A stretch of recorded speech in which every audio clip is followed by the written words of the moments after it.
Assalamualaikum warahmatullahi wabarakatuh. Apa kabar semuanya? Semoga kalian dalam keadaan sehat. Tetap jaga kesehatan dan jangan lupa pakai masker kalau mau keluar. Nah, hari ini kita akan belajar tematik. Tapi sebelumnya, mari sama-sama kita membaca doa mau belajar.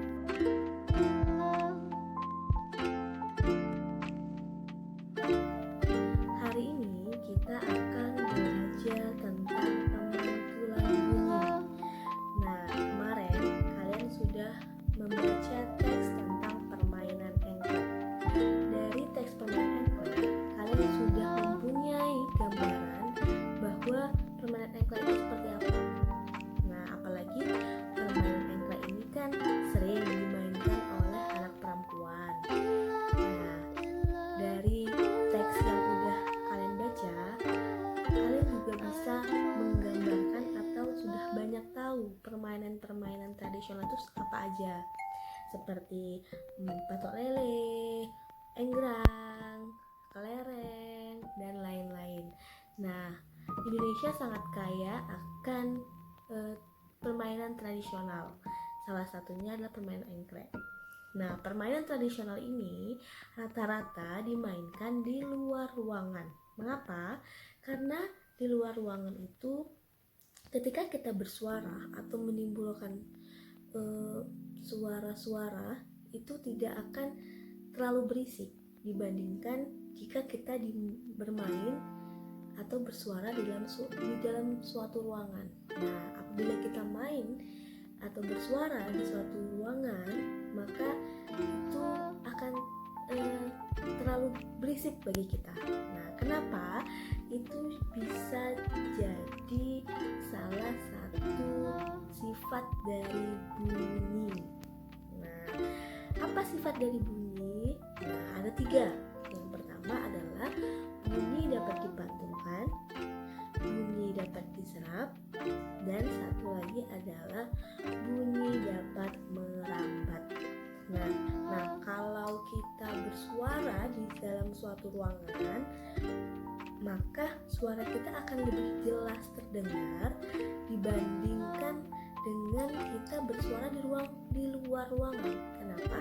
Karena itu adalah salah satu contoh dari sifat bunyi dapat dipantulkan. Nah, bunyi dapat dipantulkan ini ada 2 macam. Yang pertama itu adalah gaung atau kerdam. Nah, apa itu gaung atau kerdam? Silakan buka buku kalian halaman 94.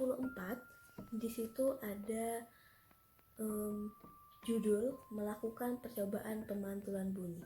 Nah, dari situ bisa kita lihat bahwa bunyi pantul ada 2. Yang pertama gaung atau kerdam. Nah, gaung atau kerdam itu adalah gaung yang terdengar bersamaan dengan bunyi aslinya, sehingga membuat bunyi asli tidak dapat terdengar dengan jelas. Contohnya adalah ketika kalian bersuara di suatu ruangan yang kosong. Nah, suara kalian akan lebih besar dan akan ada suara yang mengikutinya tapi kurang jelas. Oke. Untuk lebih jelas silahkan simak video berikut ini.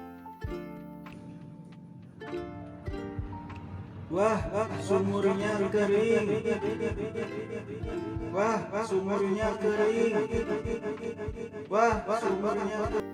Nah, dari video berikut tadi kalian sudah bisa kan membayangkan bagaimana bentuk dari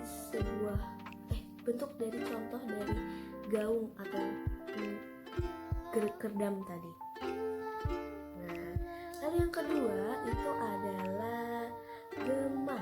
Nah, bisa kita lihat di halaman 94. Gema itu adalah suara yang terdengar setelah bunyi asli.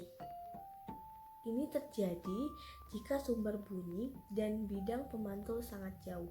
Contohnya kalau misalnya kalian di sebuah tebing, di hutan gitu kan, kalian berteriak, misalnya manggil halo, halo, halo, halo, seperti itu.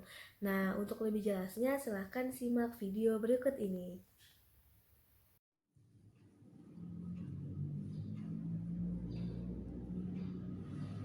Teman-teman, kalian ada di mana? Kalian ada di mana? Kalian ada di mana? Teman-teman,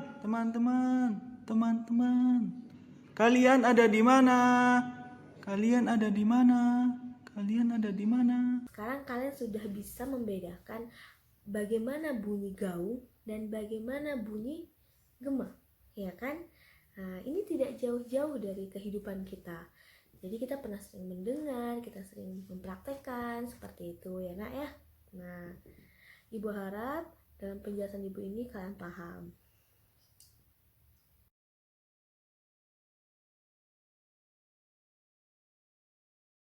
Nah, untuk tugasnya silakan buka buku paket tematik halaman 96. Nah, silakan kerjakan nomor 2 yang A, yang B, yang C, dan nomor 3. Nah, sekali lagi Ibu ulangin, silahkan kerjakan soal di buku paket halaman 96 nomor 2 yang A, yang B, yang C, dan nomor 3.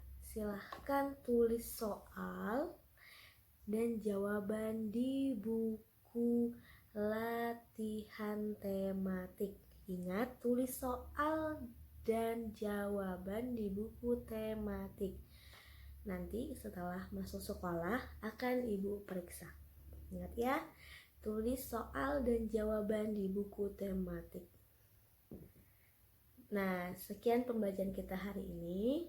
Nah, Ibu simpulkan bahwa bunyi itu ada sifatnya ada 3. Yang pertama itu bunyi dapat dipantulkan, yang kedua bunyi dapat merambat, yang ketiga bunyi dapat diserap. Nah, bunyi dapat dipantulkan itu ada 2 macam. Yang pertama gaung dan gema. Nah, kalian sudah melihat contoh video bagaimana bunyi gaung dan bunyi gema. Nah, Ibu harap kalian nanti tidak lupa karena cuma 2. Oke? Nah, sekian pembelajaran kita hari ini. Tetap semangat, tetap jaga kesehatan, dan jangan lupa merojaah. Wassalamualaikum warahmatullahi wabarakatuh.